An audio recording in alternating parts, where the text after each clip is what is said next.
열심히 연습을 많이 했습니다. 교관님이세요? 저도 교장입니다. 교감 때 고생 제일 많이 했나?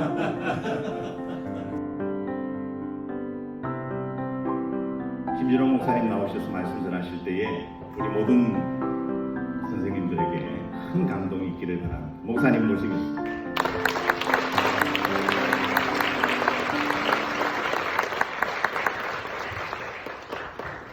반갑습니다. 중공예고 합창단 최고입니다. 대한민국에서 제일 잘하는 것 같아요. 그리고 박수님.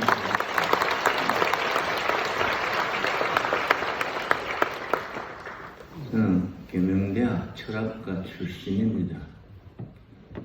학교 다닐 때 위령 선교사라는 분이 계셔서 날 만나면 늘 목사 되라 했습니다.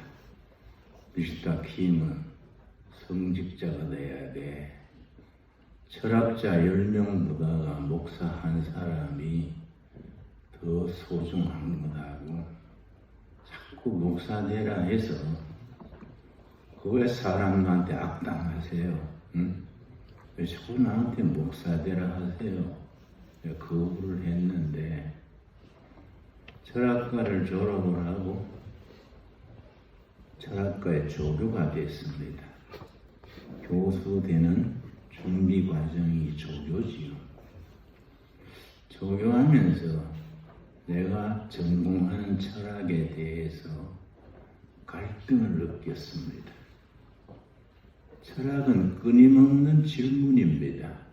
정답이 없어요. 내가 조교실에서 철학책을 한 10권 쌓아두고 고민을 했습니다. 내가 이 정답 없이 질문만 하는 일에 평생을 투자해서 될까? 고민하다가 방황을 하고 우울증도 걸리고 불면증도 걸리고 상당히 어려운 시절을 지냈습니다. 그런데 어느 날 신약 성경에 에베소서라는 책이 있습니다. 에베소서 1장 7절을 읽다가 살아계신 예수님을 만나게 됐어요. 얼마나 감동했던지 예수님이 살아계셔서 나한테 다가오시는 거지요. 내가 감격에 넘쳐서 눈물을 흘리면서 예수님께 절하고 그래서 내가 철학을 그만두고 신학을 하게 됐습니다. 그래서 제가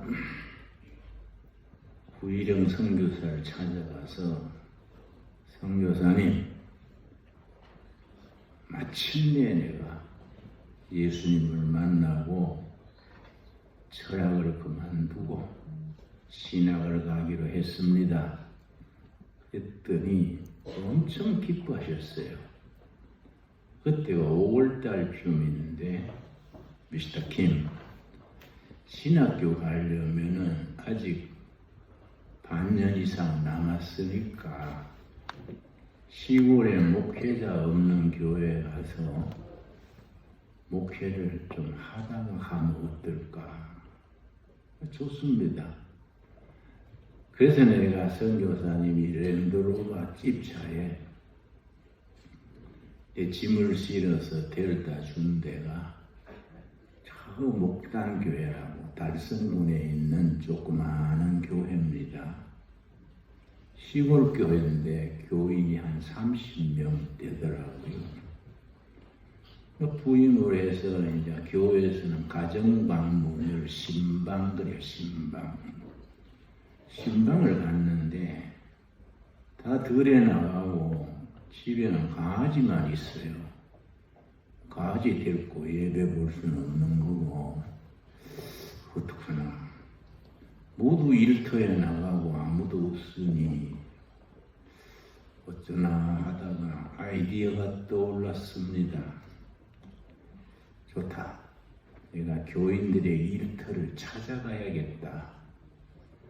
그래서 이제 작업복 입고 고무신 신고 호미 하나 들고 교인들 부부가 일하는 밭으로 찾아갔습니다. 이제 고추밭 매는 데 가서 가축 매면서 이런 얘기 저런 얘기 하고 한 2시간 일하면 참이 나와요. 참. 그 받아놓고 이제 그 가정 위해서 기도하고 또 다른 농장으로 옮기는 거지요.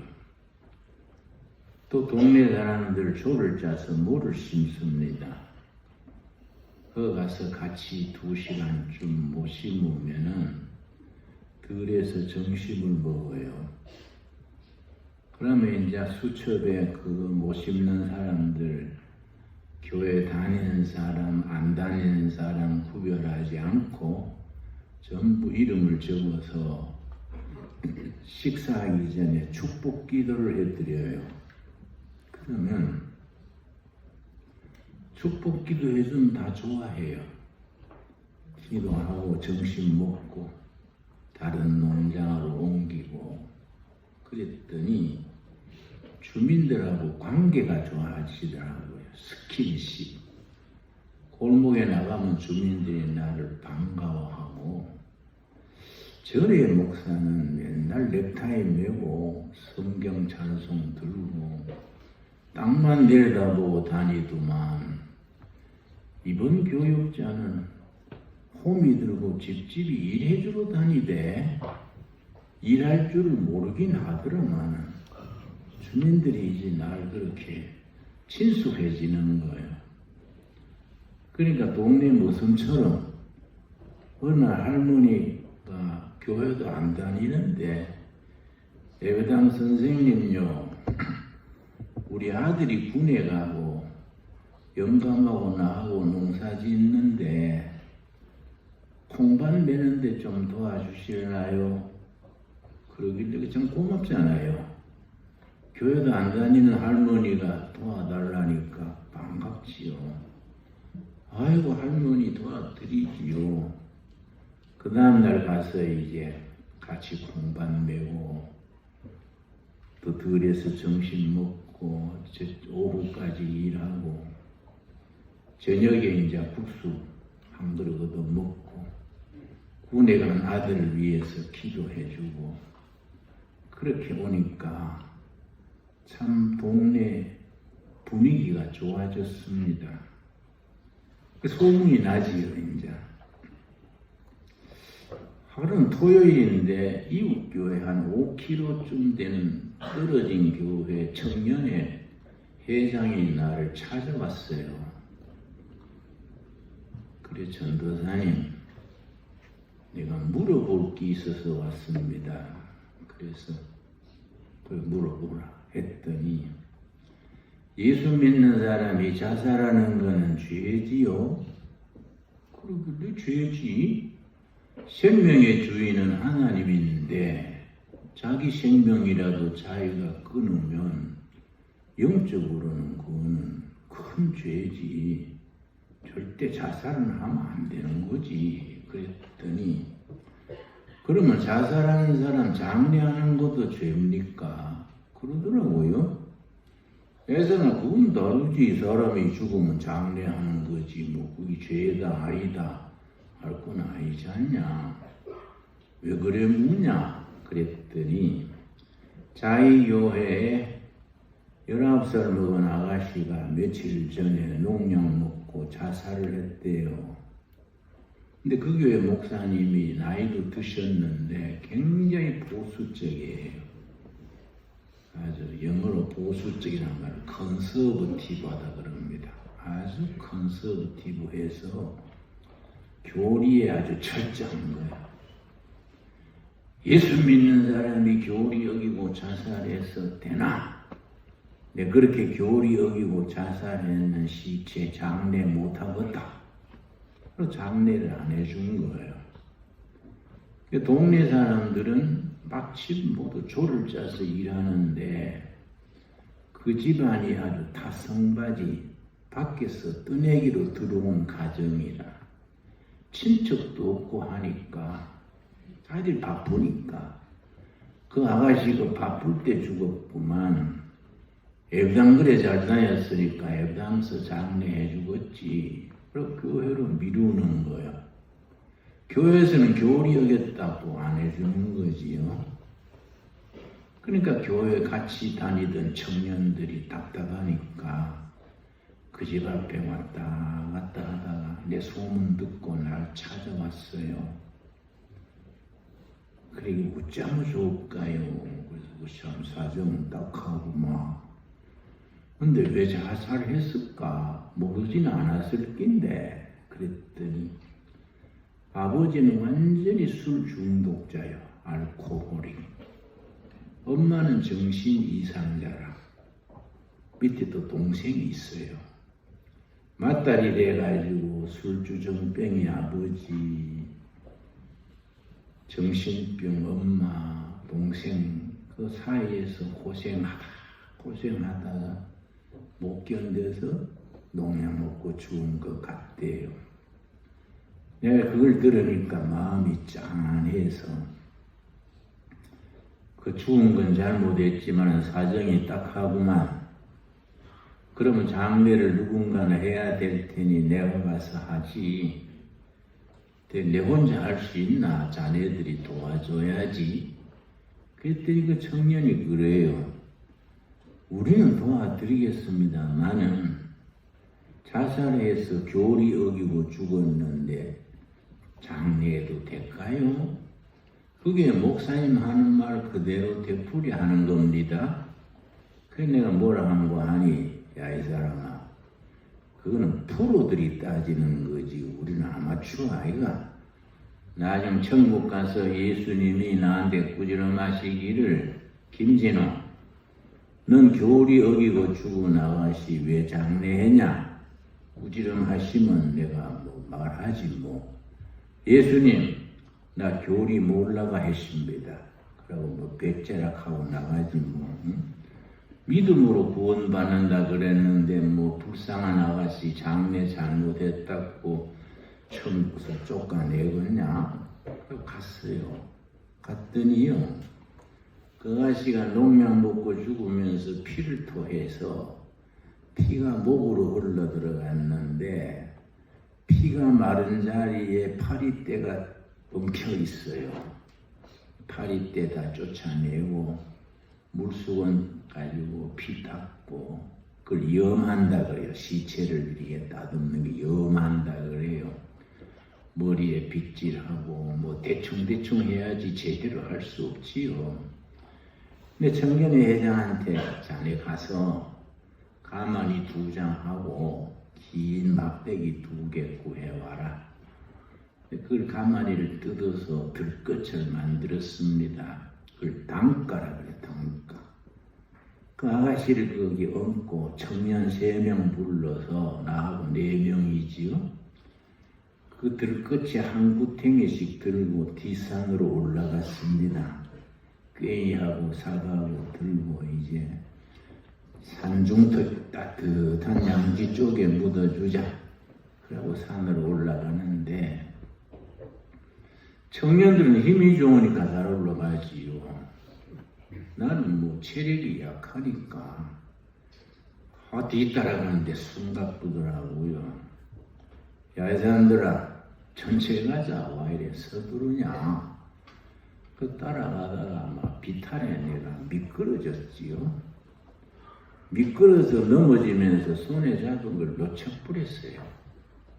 그러니까 뒤에서 거기 기울어지니까 시체가 뚝 떨어져가지고 대굴대굴 굴러 내려가는 거예요. 얼마나 미안하겠습니까? 시체가 산비탈에 굴러 내려가니까 내가 하고 내려보는데 산비탈에 소나무에 탁 부딪히면서 멈췄는데 소나무에 부딪힐 때에 가슴에 품고 죽은 성경책이 툭 나와서 떨어지는 거지요. 그 아가씨가 농약 묻고 죽을 때 자기 보던 성경을 가슴에 품고 치마끈을 벌끈 메고 죽은 거지요. 한복 치마가 가슴께에 매지 않습니까? 그걸 성경을 가슴에 품고 치마끈을 벌끈 메고 죽었는데 그걸 내가 못 챙겼으니까 소나무에 부딪힐 때 반동으로 빠져서 뒹굴어지는 거지요. 내가 아차에서 내려가서 성경을 들고 가만히 책장을 제껴보면서 성경 가슴에 품고 죽는 마음으로 살아남았으면 언젠가 좋은 날이 올 낀데 참 가슴 아프다. 그리고 내가 성경 챙기고 그 아가씨를 품에 안았어요. 품에 안고 올라와서 따뜻한 양지 쪽에 구덩이 파고 시체 넣고 가슴에 성경 얹어 주고 같이 묻었습니다. 소나무 잘라서 십자가 만들어서 세워놓고 청년 3명한테 야 이 사람들아 기도하고 내려가자. 그 4명이 십자가 앞에서 손잡고 기도하는데 기도하기가 참 곤란해요. 뭐라고 기도하겠습니까?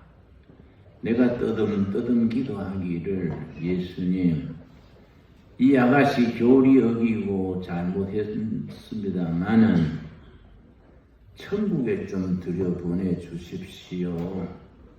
교리 어겨서 천국 못 간다고 배웠습니다마는 아가씨 성경 가슴에 품고 죽을 때 그 마음을 살피시고 잘못했지만은 천국에 좀 들여보내 주세요.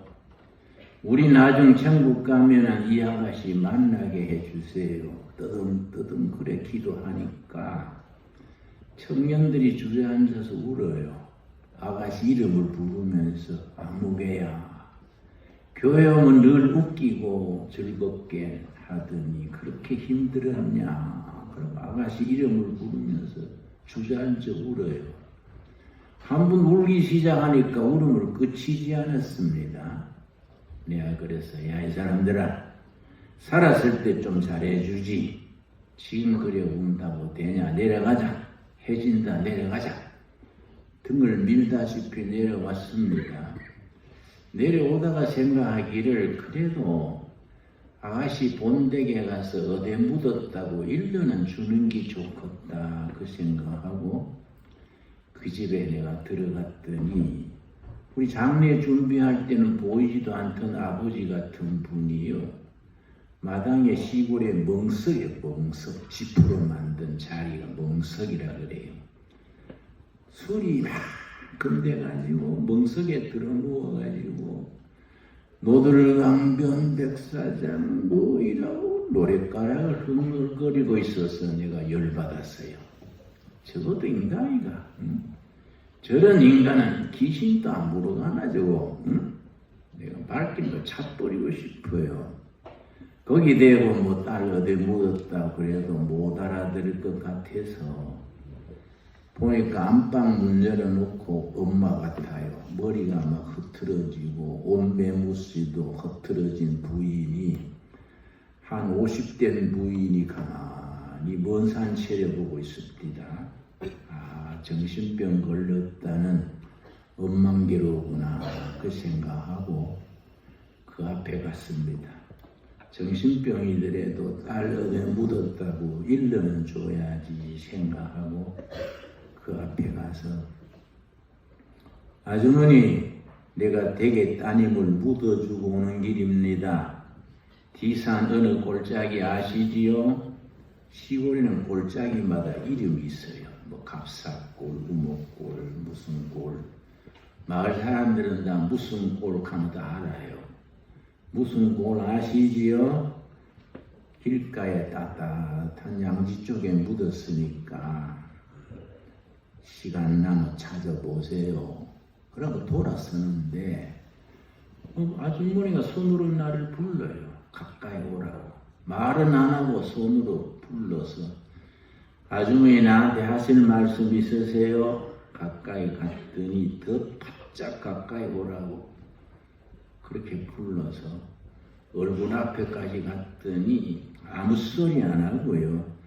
자기 깔고 앉아 있는 돗자리 한쪽 귀탱이를 들시더니 종이를 한 장 끄집어내서 나한테 주면서 내 딸 묻어주시서 고맙습니다. 이걸로 다시다가 사이다라도 사잡수세요. 나한테 줬는데 보니까 돈이요. 돈이 그 돗자리 밑에 몇 년 있었는가 색깔이 누렇게 변해버렸어요. 몇 년간 돗자리 밑에 두었던 돈을 끄집어내서 나한테 주면서 대접하고 싶다고 사이다 사잡수라고. 내가 돈을 받으면서 아주머니 눈동자를 봤는데 인간 살아가는 서름, 슬픔이 그 눈동자에 가득 고인 것을 내가 느꼈습니다. 너무 슬펐어요. 돈을 들고 교회에 가서 사택에서 설교 준비한다고 성경을 폈는데 어떻게 눈물이 나는지 글자가 보이질 않아요. 내가 성경 위에 그 돈을 얹어놓고 1시간쯤 울었습니다. 그렇게 서럽더라고요. 1시간쯤 울고 나서 내가 딱 무릎을 꿇고 하나님께 기도했습니다. 하나님, 내년에 제가 신학교 가가지고 앞으로 목사가 되면 유명한 목사, 큰 교회 목사, 월드비전 이런 거 안 하고요. 눈물 닦아주는 목회하겠습니다. 서러운 영혼 같이 서러워하고 기쁜 영혼 같이 보듬어주고 상처받은 영혼들을 따뜻하게 품어주는 한 영혼 한 영혼 속에 예수님을 심어주는 그런 목회하겠습니다. 그때 기도했습니다.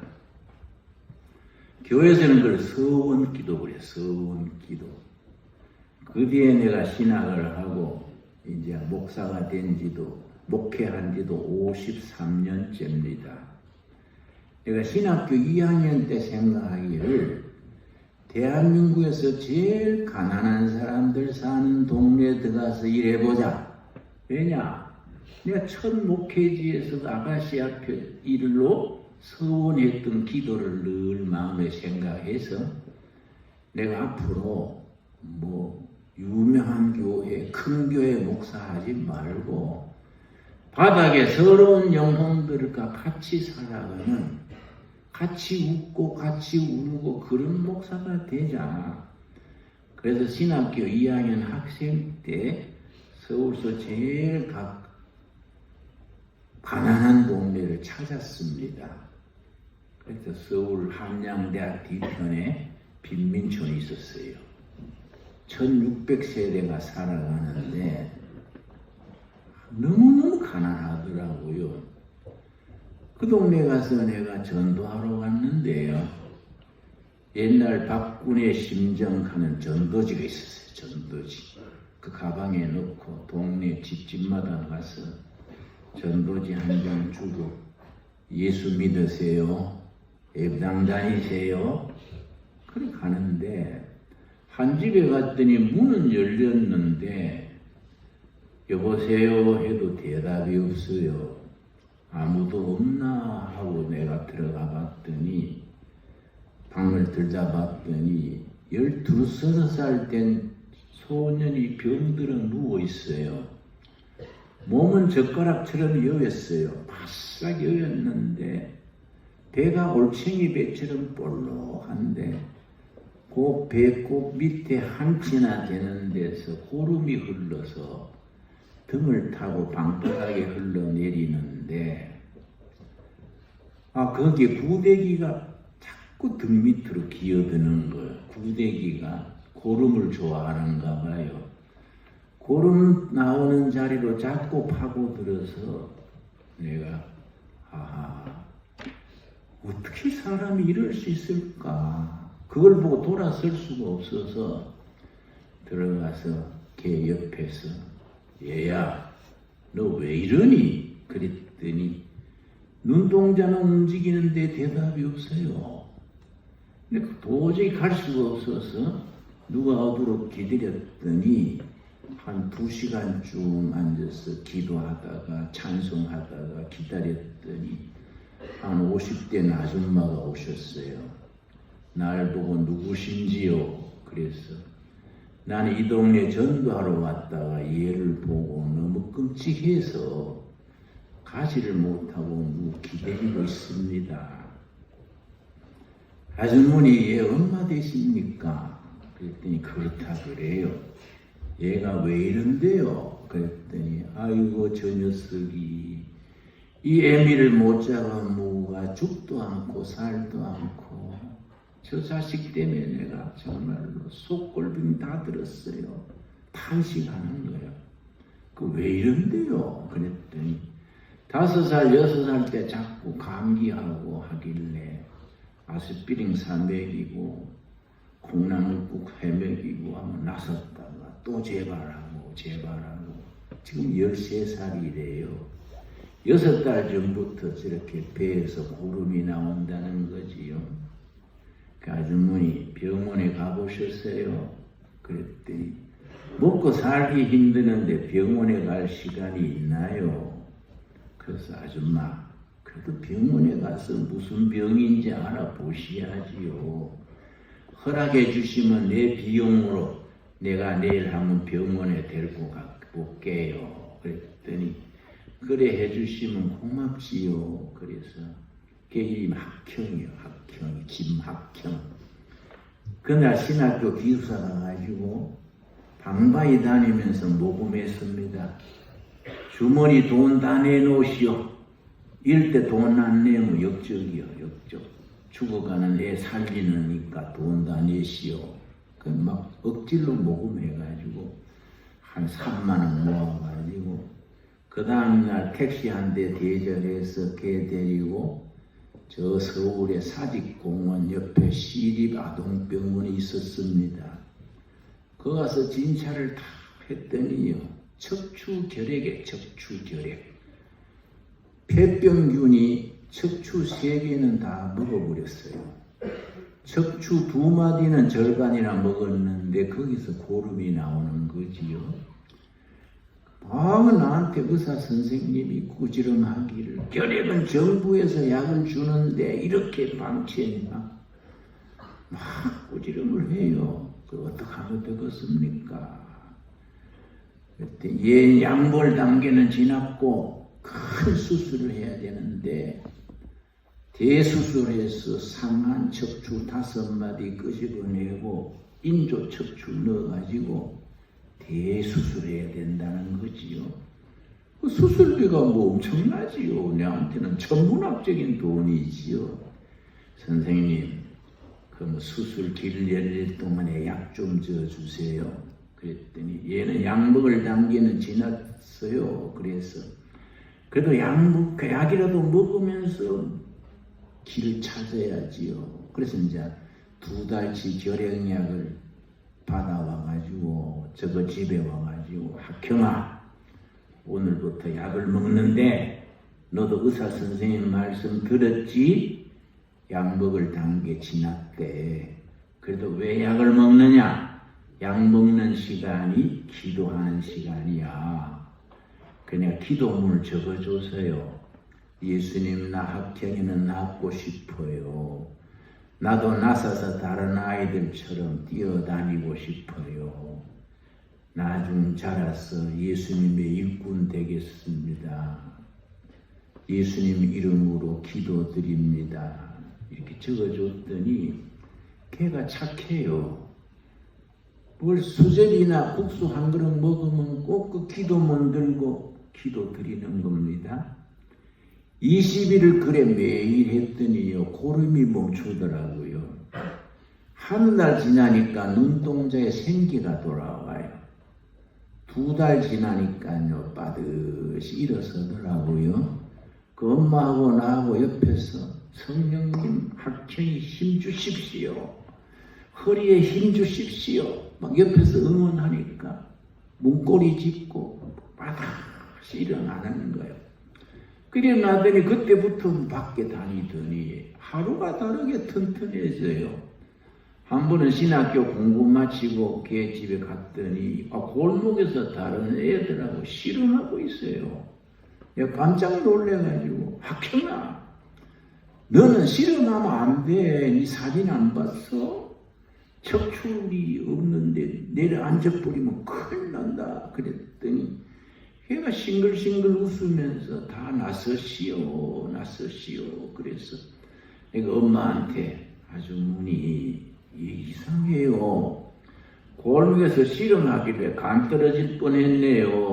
허리 내려앉으면 어떡하나요? 그랬더니 그 아줌마가요, 애가 좋아지는 걸 보고 아줌마도 기도하는데 기도를 안 해본 사람이라 뒷뜰에 상에다가 물 한 그릇 떠놓고 비나이다 하늘님 비나이다 이래 절하고 비나이다 예수님 비나이다 그렇게 절하고 해서 내가 아줌마 뭐하세요? 그랬더니 아들 위해서 기도하지요.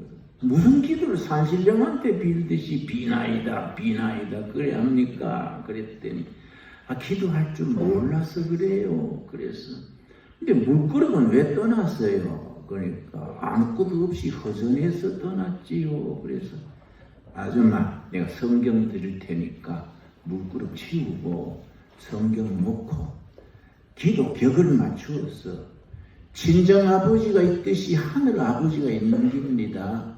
친정아버지의 입하고 하듯이 아버지 하늘아버지 우리 아들 도와주세요. 이렇게 하는 겁니다. 그리고 끝에 가서 예수님 이름으로 기도드렸습니다. 아멘. 그래 마무리합니다. 고쳐줬더니 그렇게 하더라고요.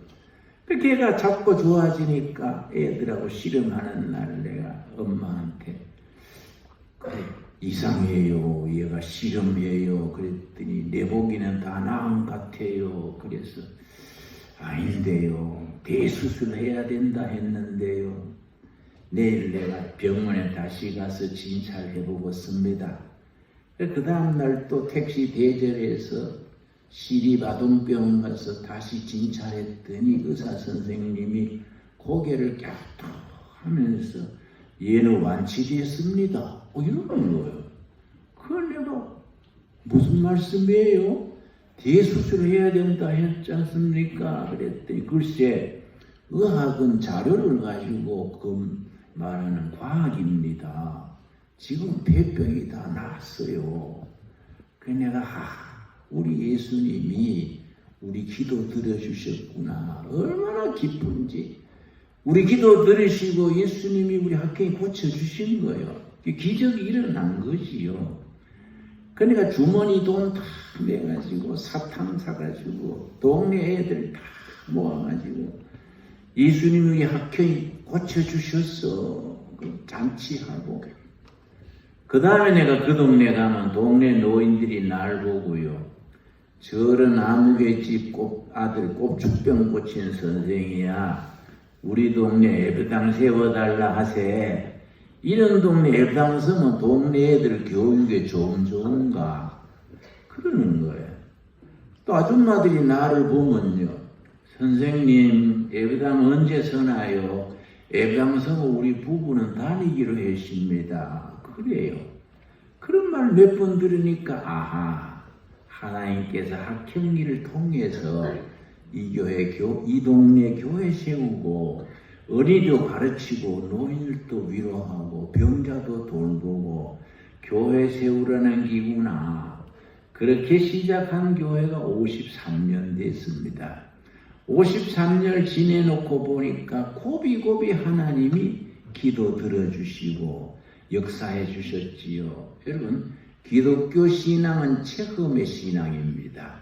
이건 뭐 이론이 아니고 무슨 이데올로기도 아니고 뭐 추상적인 것도 아니고 체험이에요. 체험. 우리 삶의 한가운데서 예수님이 함께 하셔서 임마누엘 하나님이 우리 기도 들어주시고 우리 아픔을 치료해 주시고 외로울 때 위로해 주시고 얼마나 귀한 우리 예수님이십니까? 나는 여러분들이 협성학원이 참 얼마나 귀한 재단입니까? 저는 계명대학 다닐 때에 협성학교를 그때 저기 잘 알아요. 이만큼 커져가지고 많은 식구들이 같이 예배도 드리고 찬양도 하고 예수님의 이름으로 세워진 학교가 이렇게 좋은 학교가 되었으니 얼마나 감사합니까? 내가 어려운 말 안 하겠습니다. 살아계신 하나님을 여러분들이 꼭 만날 수 있게 되기를 바랍니다. 오늘 읽은 본문 말씀이 잠언 29장 18절인데 묵시가 없으면 망할 짓을 골라서 한다. 묵시가 없으면 백성이 방자에 행하거니와 그랬는데 묵시가 영어 성경에는 비전입니다. 비전이 없으면 백성이 방자에 행한다는 말은 망할 짓을 골라서 한다 그 말입니다. 비전이 없으면 백성들이 망할 짓을 골라서 하거니와 율법을 지키는 자는 복이 있느니라. 옛날 우리 대학 시절에 함석헌 선생이라는 귀한 분이 계셨는데 그 어른이 잡지에 쓰기를 비전 없는 백성은 망한다. 이 잠언 29장 18절을 본문으로 그런 논설을 썼습니다. 대학 시절에 그 글이 좋아서 또 읽고 했었습니다. 비전이 없으면 백성이 망할 짓을 한다. 여러분, 우리나라가 이만큼 좋아졌는데 우리나라는 성공 사례입니다. 1945년 해방된 이후로 새로 시작된 나라가 120여 나라, 신생 국가가 120여 나라입니다. 그 나라들 중에 산업화, 민주화, 정보산업화 이걸 한꺼번에 이루는 나라는 대한민국밖에 없습니다. 우리가 남은 건 두 가지가 남았습니다. 지난 우리가 해방 이후 지금까지 참 질풍노도 시대에 한강의 기적거리, 한강의 기적. 산업화 이루고 민주화도 이루고 정보산업도 이루고 세계 모범적인 국가가 됐습니다. 남은 건 두 가지요. 두 가지만 맞아 하면 한강의 기적에서 한반도의 기적으로 올라가는 거지요. 두 가지가 뭐냐? 통일한국, 선진한국. 이 두 가지만 이루면 우리는 전 세계에 박수받는 모범국가가 될 수 있는 거지요. 그 일에 필요한 게 뭐냐? 비전이요. 비전 있는 국가가 돼야 됩니다. 여러분, 우리나라가 불명예스러운 1등이 있습니다. 14년째 자살률 1위예요. 자살률. 여러분, 노인 자살 1위, 중고등학생 자살률 전 세계 14년째 1등입니다. 왜 노인들이, 청소년들이 왜 자살합니까? 비전이 없으면. 비전이라는 건 뭐냐? 학교 학생, 기업의 사원, 나라의 국민 모두가 함께 바라보고 나가야 될 미래의 목표. 우리가 저걸 위해서 인생을 투자하자. 저 목표를 향해서 통일한국 시대를 위하여 세계 어떤가는 국가를 비전으로 삼고 나가자. 이 비전이요. 비전이 없으면 청소년들이 교실에서 떨어져 죽기도 하고 노인들이 아파트에 떨어져 죽고 그 얼마나 우리가 가슴 아픈 일입니까?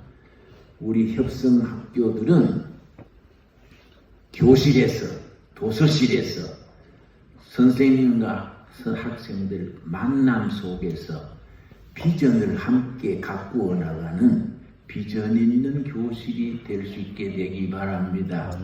나는 뭐 하고 싶은 말은 2시간도 3시간도 좋지만은 여러분이 지루할 것 같아서 내가 말을 줄이도록 하겠습니다. 내가 하고 싶은 말은 성경이 왜 위대하냐? 나는 1974년, 75년 박정희 대통령 때 감옥을 살았습니다. 내가 그때 데모하다가 감옥 가서 15년 선고를 받았는데 와, 오래 살으라 크네. 그럼 난 정치범들은 독방이에요. 조그마한 독방에서 성경만 줬어요. 다른 사회과학책은 다 압수해버리고 성경 읽고 지루해서 성경 읽은 거지요. 성경을 읽다가 내가 성경 속에서 하나님을, 살아계신 하나님을 만났어요. 가슴이 뜨거워지고 내 평생 인생을 투자할 수 있는 비전을 얻었지요. 그래서 내가 참 성공적인 인생입니다. 내가 지금 82살인데 내가 지금 내 평생에 지금이 제일 해피해요.